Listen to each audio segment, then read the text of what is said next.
सभी मसीही भाई बहनों को यीशु के नाम में शालोम। Praise the Lord. जय मसीह की श्री और प्रभु यीशु मसीह में आपका भाई जेम्स आप सभी का इस बाइबल अध्ययन कार्यक्रम में एक बार फिर से बहुत बहुत स्वागत और परमेश्वर का धन्यवाद करते हैं।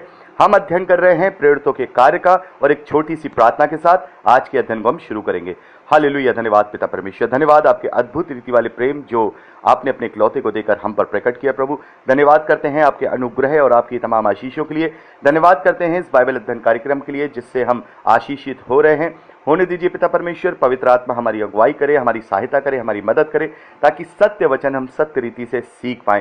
सारी व्यवस्थाओं को प्रभु हम आपके हाथों में सौंपते हैं और इस प्रार्थना विनती निवेदन को यीशु के सामर्थी नाम में मांगते हैं, आमीन। तो अब तक हमने प्रेरितों के कार्य में अध्ययन किया कि कैसे अद्भुत रीति से परमेश्वर ने, प्रभु यीशु मसीह ने अपने चेलों को वहां इस्तेमाल किया और जो सुसमाचार है वो किस तरीके से पूरे मेडिटेरियन सी के जो आसपास के जो देश हैं, जो शहर हैं, नगर हैं, प्रदेश हैं, कैसे वहाँ पर फैलता है और कैसे अद्भुत रीति से पतरस को और पौलुस को प्रभु यीशु मसीह दर्शन देके ये समझाते हैं कि तुम्हें अपना जो प्रचार है वो अन्य जातियों के बीच में भी लेके जाना है।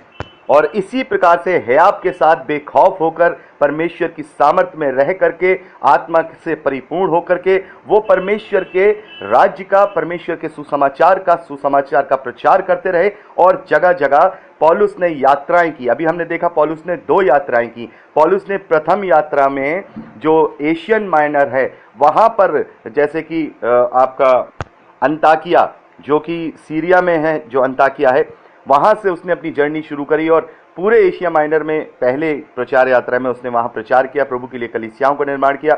और फिर दूसरी प्रचार यात्रा पौलुस ने अकेले की। पहले पौलुस ने बरनबास के साथ वो यात्रा की थी, दूसरी यात्रा पौलुस ने सिलास के साथ की और वो एशिया माइनर से होते हुए ग्रीस और मैसेडोनिया के जो एरियाज हैं वहाँ पर जो शहर हैं, मेन एंथेस है, कुरंथ है, ये वहाँ पर जाके कलीसियाओं की स्थापना करना, लोगों को सुसमाचार सुनाना और लोगों को वहाँ नियुक्त करना के लिए कलीसियाएं बना करके उनके प्रमुख नियुक्त करना, उनके अध्यक्ष नियुक्त करना, ये सारी चीज़ें पौलुस रह करके करते हैं। और अब समय है कि पौलुस की तीसरी प्रचार यात्रा को हम यहाँ से पढ़ेंगे, जो कि तीसरी प्रचार यात्रा प्रेरितों के कार्य 18वां अध्याय उसके 23वें वचन से लेकर के 21वां अध्याय उसके 16वें वचन तक हम पढ़ते हैं।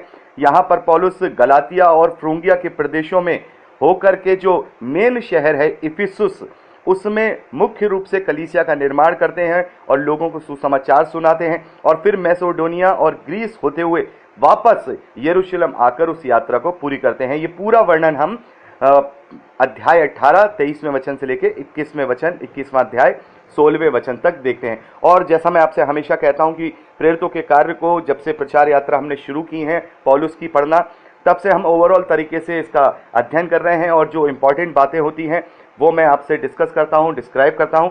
और मैं आपसे ये अनुरोध कर चुका हूं कि आप इसको पर्सनली रूप से ज़रूर पढ़ लीजिएगा, रीड कर लीजिएगा, इसका अध्ययन कर लीजिएगा जब भी आपको समय मिले, चाहे इस अध्ययन के दौरान, चाहे आगे आने वाले समय में। क्योंकि जब तक आप इन्हें पर्सनली रूप से नहीं पढ़ेंगे तो आप अपने आप में ये नहीं कह पाएंगे कि आपने अध्ययन को पूरा कर लिया है। क्योंकि हम ओवरऑल तरीके से कर रहे हैं, लेकिन आपको शब्द बाई शब्द पढ़ना ज़रूरी है कि कैसे कैसे क्या क्या हुआ, क्योंकि आत्मा अलग अलग तरीके से लोगों को रिवील कराते हैं और बताते हैं। तो यहाँ पर आप ज़रूर पढ़ लीजिएगा। इसे भी हम ओवरऑल तरीके से करेंगे कि यहाँ से शुरुआत हुई और वहाँ आकर के वो यात्रा खत्म हुई। मैंने आपको मैप भी प्रोवाइड कराया है जिसमें आप चारों यात्राओं को, 4 यात्रा तो नहीं कहेंगे, 3 यात्राएं हैं, ये तीसरी यात्रा है और जो चौथी है वो बंधी पौलुस की है। यानी कि जब ये तीसरी यात्रा कंप्लीट हो जाएगी उसके बाद पौलुस यरूशलेम में आएंगे और वहाँ पर उन्हें बंदी बनाया जाएगा। और पहले यहूदी उन्हें बंदी बनाएंगे, फिर उसके बाद वहाँ जो रोमी हाकिम हैं उन्हें सौंप देंगे, वो कैसरिया में जाएंगे, वहाँ भी बंदी बने रहेंगे। और वहाँ भी काफ़ी समय रहने के बाद, क्योंकि वहाँ उनकी ये इच्छा थी पौलुस की कि उनका जो मुकदमा है वो राजा कैसर के यहाँ किया जाए। तो इसी प्रकार से बंदी किए हुए पौलुस को पहले यरूशलेम से कैसरिया और कैसरिया से फिर रोम ले जाया जाएगा। कैसे वहाँ पर उनके जहाज़ में तूफान आता है और वो माल्टा द्वीप में रहते हैं, फिर उसके बाद वो रोम पहुँचते हैं। ये सारी घटना हम 21वें अध्याय 17वें वचन से लेकर 28वें अध्याय तक पढ़ेंगे और इन्हें हम ओवरऑल तरीके से करेंगे।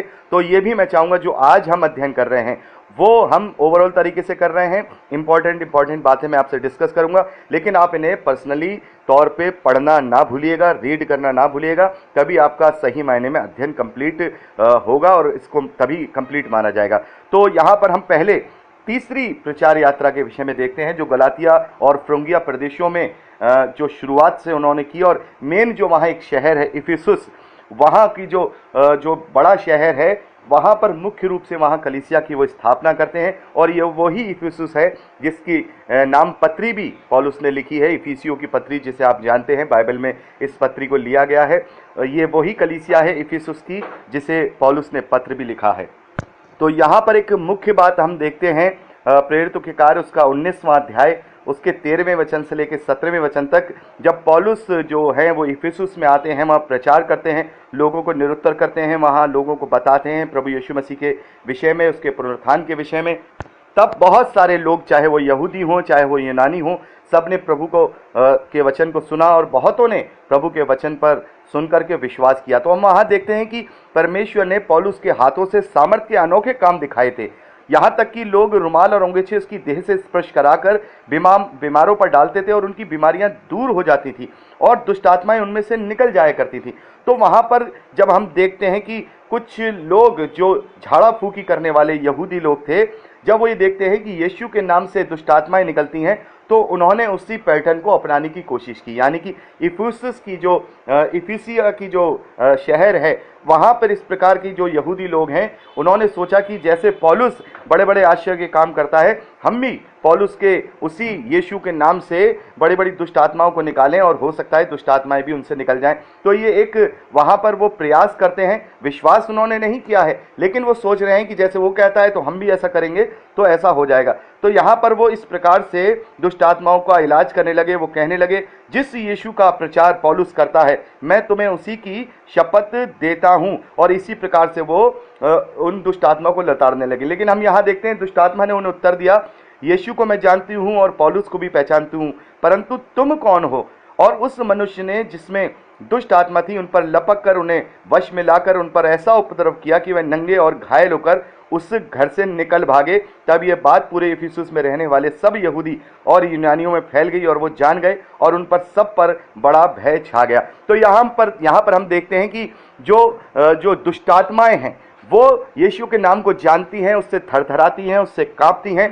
लेकिन यहाँ पर हमने देखा कि यीशु का नाम इस्तेमाल किया गया, कि यीशु के नाम से वो वहाँ पर वो लोग कह रहे हैं, जो यहूदी है जिन्होंने विश्वास नहीं किया है, वो कह रहे हैं कि पौलुस जिस यीशु का प्रचार करता है उसकी हम तुझे शपथ देते हैं। वो दुष्टात्माओं से कहती हैं, लेकिन दुष्टात्माएं भी जानती हैं कि यीशु का नाम तभी हमारे ऊपर कार्य करेगा जब इस व्यक्ति में विश्वास होगा। इसमें विश्वास नहीं है तो उल्टा उनको दुष्टात्माओं ने सताया, उनके ऊपर काफी उपद्रव किया और उनको इस तरीके से वहां पर उनके साथ उपद्रव किया कि वो नंगे होकर के वहां से उन्हें भागना पड़ा। और हम देखते हैं कि यीशु के नाम में सामर्थ्य तो है, क्योंकि यीशु के नाम से हर कार्य होते हैं, लेकिन अगर हमारे अंदर विश्वास नहीं है, हमारे अंदर यीशु के प्रति विश्वास नहीं है, उसे हमने अपना पर्सनल उद्धारकर्ता करके ग्रहण नहीं किया है, तो किसी भी रीति से हम कुछ भी नहीं कर पाएंगे। तो नाम में सामर्थ है, लेकिन नाम के साथ विश्वास के द्वारा वो सामर्थ पैदा होती है। ऐसा नहीं बिना विश्वास के यीशु का नाम लिया और सारे कार्य हो गए,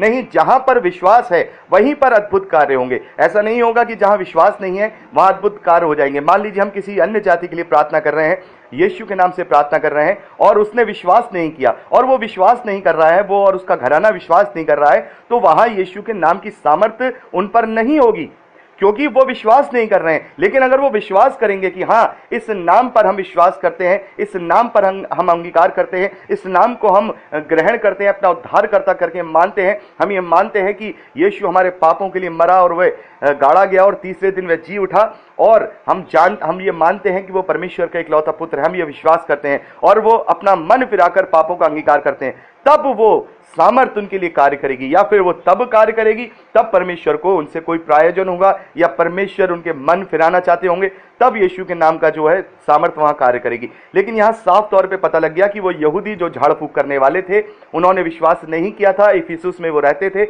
लेकिन वो यीशु के नाम का इस्तेमाल करना चाह रहे थे। वहां पर उल्टा दुष्ट आत्मा ने उनको ही उनके ऊपर उपद्रव किया, उनको जो है काफी सताया और उन्हें उस घर से भाग जाना पड़ा। तो इस पैसेज को बताने का मेरा मतलब यह था कि बाकी तो आप सब पढ़ लीजिए। एक इंपॉर्टेंट बात यहाँ थी कि जिससे हम सीख सकते थे कि जब तक हम विश्वास नहीं करेंगे तो यीशु के नाम की सामर्थ्य तब तक प्रकट नहीं होगी, और हमारे विश्वास के द्वारा ही यीशु के नाम की सामर्थ्य प्रकट होती है। यदि हमें विश्वास नहीं है तो हम कितना ही यीशु के नाम से कुछ भी कहते रहें, यीशु के नाम से कुछ भी मांगते रहें, यीशु के नाम से कुछ भी बोलते रहे, वो कदापि भी पूरा नहीं होगा। क्योंकि विश्वास करने का मतलब है कि पूर्ण रूप से अपना मन फिराना, अंगीकार करना और पूर्ण रूप से प्रभु यीशु मसीह में अपने आप को गाड़ देना, अपना पुराना मनुष्य तत्व पूरी तरह से मार के नई सृष्टि में नया सा जीवन पा लेना। प्रभु यीशु मसीह जिस प्रकार से जी उठे हैं वैसे ही उसके स्वभाव में अपने आप को उठा लेना और पवित्र आत्मा की सहभागिता में परिपूर्ण हो जाना, ये सही मायने में विश्वास है। और अगर विश्वास है और वो सचमुच में प्रभु का चेला है तो उसके वचनों को भी मानेगा, और यदि उसके वचनों को मानेगा तो ऑटोमेटिकली वो सारा सत्य वो जान पाएगा और उस सत्य के द्वारा वो स्वतंत्र भी किया जाएगा। तो यहाँ पर इस पैसेज को बताने का मतलब मेरा ये है कि विश्वास के द्वारा ही कार्य हो सकता है। जहाँ विश्वास नहीं है वहाँ यीशु के नाम की सामर्थ्य भी नहीं है। विश्वास और यीशु का नाम एक दूसरे से जुड़े हुए हैं। जब हम विश्वास के साथ यीशु के नाम से कुछ मांगते हैं तो अवश्य ही अद्भुत रीति से वो हमारे जीवन में पूरा होता है। तो इसी प्रकार से बड़े बड़े अद्भुत कार्य करके प्रभु के नाम से वहाँ पौलुस और अन्य भाई जो प्रभु का प्रचार कर रहे थे, वहाँ पर वो ऐसे ही लोगों में प्रचार करते रहे इफिसुस नामक नगर में, और बहुत सारे लोगों को प्रभु में लेकर के आए, और इसी प्रकार से वहाँ सारा कार्य होने लगा। और उसके बाद हम देखते हैं कि इफिसुस में जब धीरे धीरे करके प्रभु का प्रचार और प्रसार बढ़ता रहा तो वहाँ लोगों में जो मूर्ति पूजा है वो कम होने लगी। यानी कि वहाँ पर बहुत सारे मूर्ति पूजक रहा करते थे। मूर्ति पूजा करने वाले, अलग अलग देवी देवताओं को मानने वाले यूनानी लोग रहा करते थे, जो कि मूर्तियाँ खरीदते थे, और वो मूर्तियाँ सोने की, चांदी की और तमाम तरीके की होती हैं। इस बात को आप 19वें अध्याय 23वें वचन से लेकर के इसको आगे पढ़ सकते हैं 41वें वचन तक। इसी बात पर इफिसुस में काफ़ी जो है उपद्रव होता है। तो हम देखते हैं कि जब प्रभु के वचन का वहाँ पर प्रसार हुआ तो वहाँ मूर्ति पूजा बहुत तरीके से कम होने लगी, और जो मूर्तियाँ थीं उनके बिकने का जो रेशो था वो बहुत ही कम हो गया। और वहाँ जो कारीगर थे 24वें वचन में पढ़ते हैं, क्योंकि देमेत्रियस नाम का एक सुनार अर्तिमिस के चांदी के मंदिर बनवाकर कारीगरों को बहुत काम दिलाया करता था। अर्तिमिस एक वहाँ की देवी है जो कि एशिया माइनर में वहाँ जो ये जगह है जो इफिसुस है वहाँ पर, और एशिया माइनर के बहुत सारी जगहों पे जहाँ यूनानी लोग रहा करते थे, यूनानी लोगों की एक मेन देवी थी जिस देवी को ये पूजा करते थे, उसकी मूर्ति बनाते थे, उसके सोने की, चांदी की मूर्तियाँ बनाते थे, और वो केवल सोने और चांदी की ही मूर्तियाँ बनाया करते थे। तो यहाँ पर एक जो सुनार है वो इस देवी की मूर्ति बनाने का काम करता था, और बहुत सारे लोगों को, बहुत सारे और सुनारों को इसका काम दिया करता था। जब उन्होंने देखा कि इफिसुस में ही नहीं वरन प्राय सारे एशिया में ये कहकर पौलुस इस बात से बहुत लोगों को समझा रहा है, भरमारा भी है कि जो हाथ की कारीगरी है वो ईश्वर नहीं है, तो उन लोगों ने देखा कि पौलुस और मसीही भाई बहनों की वजह से यहाँ हमारी मूर्ति की जो सेल है, मूर्ति की जो बिक्री है वो बिल्कुल जीरो हो गई है। यहीं इफिसुस में ही नहीं बल्कि पूरे एशिया माइनर के अंदर यही हाल है कि लोग मूर्ति पूजा करना छोड़ दे रहे हैं और मूर्तियों को खरीदना बंद कर रहे हैं। तो उन्हें अपने धंधे के ऊपर आई। यहाँ पर देखते हैं, इससे अब केवल इसी बात का ही डर नहीं कि हमारे धंधे की प्रतिष्ठा जाती रहेगी, वरन इस महान देवी अरितिमस के मंदिर को भी तुच्छ समझा जाएगा, और सारे एशिया और जगत जिसे पूछता है उसका महत्व भी वहाँ जाता रहेगा। तो यहाँ पर हम देखते हैं कि इन लोगों ने काफ़ी उपद्रव किया। आप इसको आगे पढ़ लीजिएगा, मैं इसे डिस्क्राइब नहीं करूँगा, मेरा यहाँ डिस्क्राइब करने का जो मेन मतलब है वो मैं भी बताता हूँ। तो यहाँ पर हम देखते हैं कि ये लोग इसलिए पौलुस का विरोध करने नहीं उतरे कि इन्हें धर्म की बड़ी चिंता है, कि अरितिमिस नाम की देवी की इन्हें चिंता है, बल्कि इन्हें चिंता जब हुई, इन्हें जब चिंता नहीं हुई जब पौलुस इफिसियों में रह करके इफिसुस में रहकर वहाँ पर वचन का प्रचार कर रहा है, बल्कि इन्हें चिंता जब हुई जब इनके धंधे के ऊपर आ पड़ी, इनके रोजगार के ऊपर आ पड़ी और इनके रुपये पैसे में कमी जमानी शुरू हो गई, तो इन्हें फिर धर्म की याद आने लगी। तो यही हम देखते हैं कि प्रभु यीशु मसीह के समय भी जो फरीसी हैं, महायाजक हैं, वो भी धर्म की बात नहीं कर रहे थे। अगर वो धर्म की बात करते तो पवित्र शास्त्र में जो लिखा था उसको समझते और प्रभु यीशु मसीह पर विश्वास करते, जबकि वो इतने बड़े बड़े आश्चर्य कर्म उन्हें दिखा रहा था। उन्हें अपने धंधे की पड़ी हुई थी, उन्हें अपने रोजगार की पड़ी हुई थी। कहीं ऐसा ना हो यहूदियों में से ये मत एक और खड़ा हो जाए और जो मंदिर का चढ़ावा है वो कम हो जाए। इसी कारण से वहां पर उन्होंने प्रभु यीशु मसीह के विरोध में षड्यंत्र रचा। और हम ये देखते हैं कि सभी जगहों पर जहां जहां प्रभु यीशु मसीह का विरोध हुआ, या पौलुस का विरोध हुआ, या अन्य चेलों का विरोध हुआ, या आज के समय में भी हम देखते हैं कि जो विरोध होता है वो इसलिए नहीं होता है कि उन्हें बड़ी धर्म की चिंता है, कि उन्हें अपने सांस्कृतिक की चिंता है, नहीं, इसलिए होता है कि कहीं ना कहीं उन्हें अपना राजनीतिक की जो महत्वाकांक्षाएं हैं उन्हें पूरी करनी है। तो जो लोग परमेश्वर के खोजी होते हैं वो परमेश्वर को सुनते हैं, वो इस प्रकार की बातें नहीं करते हैं कि आप ये मत करो या आप वो मत करो, क्योंकि उन्हें, अगर वो विश्वासी होते हैं तो उन्हें अपने धर्म पे भी विश्वास होता है, अपने भगवान पे भी वो विश्वास करते हैं। लेकिन जो दुनियावी लोग होते हैं, जो अपने इस व्यापारी लोग होते हैं, अपनी महत्वाकांक्षाओं को पूरे करने वाले लोग होते हैं, वो ही इस प्रकार का विरोध करते हैं। और यहाँ पर भी हम देखते हैं कि यहाँ पर भी उन सुनारों ने इस बात का विरोध किया कि हमारा जो धंधा है, हमारा जो रोजगार है वो जाता रहेगा। और इस पर उन्होंने क्या मर दिया कि हमारा रोजगार जाएगा तो वो अलग बात है, लेकिन जो अरितमिस जो देवी है उसकी भी आन और बान पे जो है खतरा होगा। और ये बता करके लोगों को उन्होंने उकसाया और पौलुस के खिलाफ वहां पर काफी उपद्रव किया। और इस बात को आप यहाँ 41वें वचन तक पर्सनली जब पढ़ेंगे तो आप अच्छी तरह से देख जाएंगे। मैं यहाँ पर इंपॉर्टेंट बातें आप लोगों को बता रहा हूँ। और यहाँ 16 मिनट की रिकॉर्डिंग हो गई है, आगे की बात हम अगली रिकॉर्डिंग में करेंगे। प्रभु आपको आशीष दे।